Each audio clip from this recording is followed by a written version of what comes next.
嗨，大家好，我是安然若风。上次去二手店淘旧衣改造的素材的时候呢，发现了这么一块布料。这个布料的花纹你们看，我觉得还是挺适合做汉服的下裙的，所以我就把它买回来了。然后因为这个布料你看它是透的嘛，所以呢我要做裙子，我都得给它加一条衬裙。那我就拿了一条这样子的旧床单，用这个旧床单来做这个下裙的衬裙。然后我们再看这个布料，它的这个花呢稍微有一点矮板，就是太整齐了，所以呢我要给它打褶，做成褶裙，让这个花看起来稍微有层次一点。那大概就是这种效果的。然后我喜欢汉服呢，大概是10年前，就很多当时认为没有问题的形制，现在已经是时代的眼泪了，比如曲裾什么的。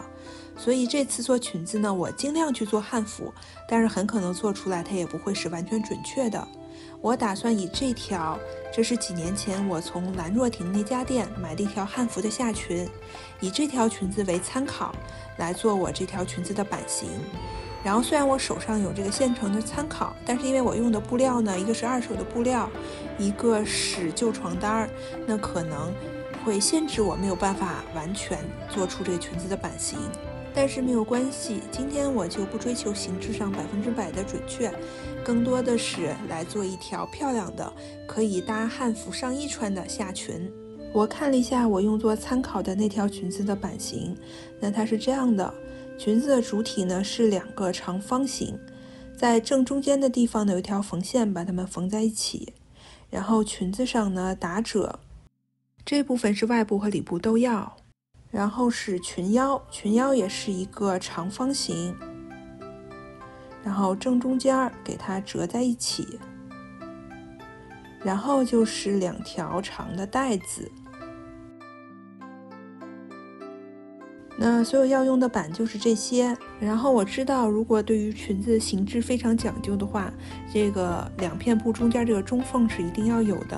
但是因为我已经说了，这次裙子我不会追求形制上100%的准确，所以这个中缝呢，我是打算忽略掉的。首先呢，我在做衬裙的这块布料上量出我需要的裙长，然后裁出一个大长方形。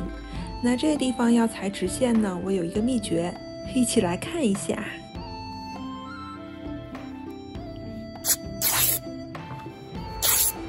没错，就是丝。这是丝好的这个边缘，然后我量了一下这个床单的长度，它比我用作参考的那条裙子的衬裙要短不少，所以我准备把这个边儿给它拆开，然后重新缝一个很窄的边儿，这样我可以多一点布料来用。那我现在就要用这个工具把它拆开啦。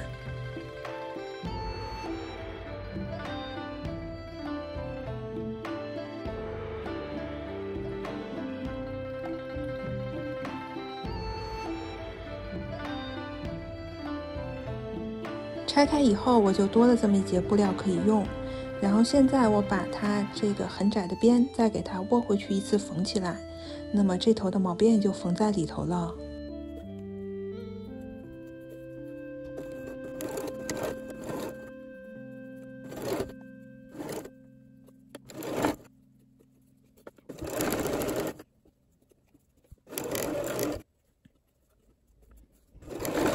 现在呢，我给衬裙来打褶，那我就很简单，一边用手指整理出褶子，一边给它缝起来。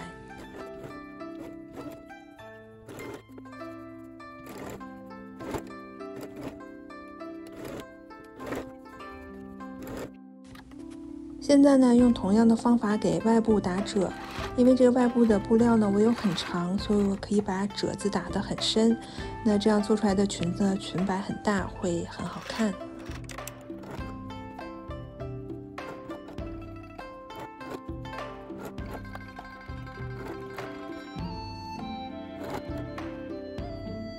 我用包边机来处理一下这个毛边。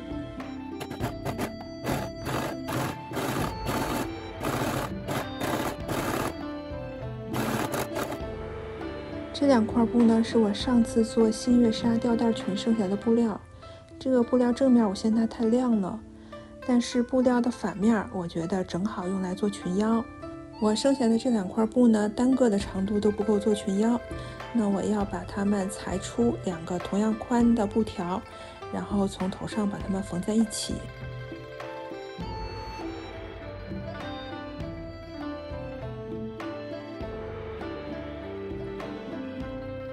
在裙腰上熨上衬布，把这2条熨好衬的裙腰布料的正面对在一起，然后从头上给它们缝起来。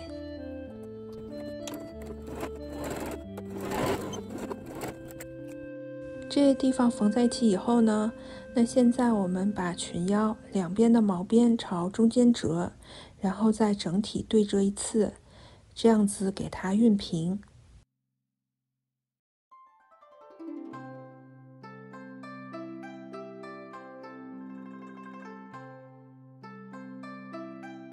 把打好褶的外部铺在打好褶的衬裙上，然后从腰上把它们缝在一起。为了穿上以后不把衬裙露出来，所以我在头上这节只有外部没有内衬。接下来要上裙腰了，那这是我刚才熨好的这个裙腰。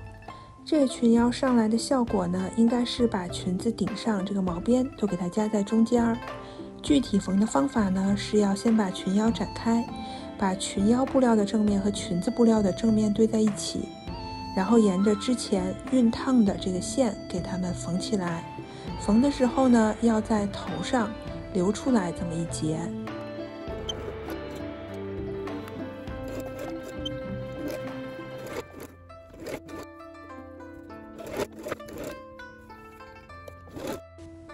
现在呢，我用剩下的床单的布料裁出一条10厘米宽的长带子，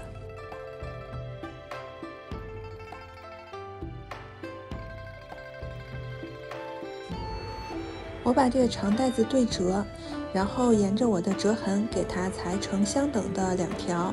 那么每一条我量了一下，长度大概是1.2米多，不到1.3米的样子。那这2条呢，就是我裙子上的裙带。我要把这个裙带呢对折给它缝起来，然后头上的地方呢要给它缝一个角度。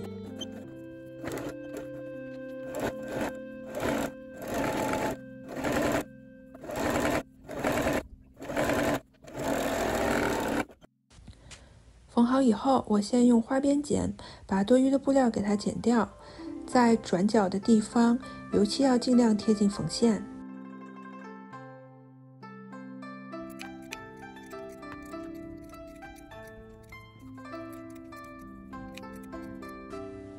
然后把布料的正面给它翻出来，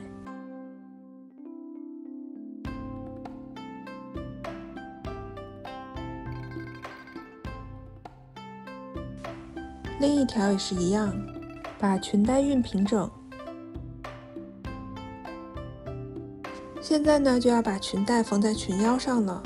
那我们看这个裙腰呢，目前只把它跟裙子正面这个地方缝在一起了。那我要把裙带呢这样子给它放在这个裙腰的布料正面，要比裙子边缘长出来一截，然后把裙腰这样子给它反的折回来，沿着我们之前熨那个痕迹折回来，然后沿着这个裙子边缘这个地方给它压一条线。缝好以后，我们把布料翻到正面来看一下，那我们的裙带就很好的缝在这个裙腰里边了。那接下来就可以把多余的这部分剪掉了。2边的裙带都缝完，那最后我们剩下的呢，就只有裙腰后面这部分了。我们要把裙腰后面这部分压住我们衬裙这个地方，然后给它压一条线。这个地方缝完呢，那么我们今天这条汉服的下裙也就完成了。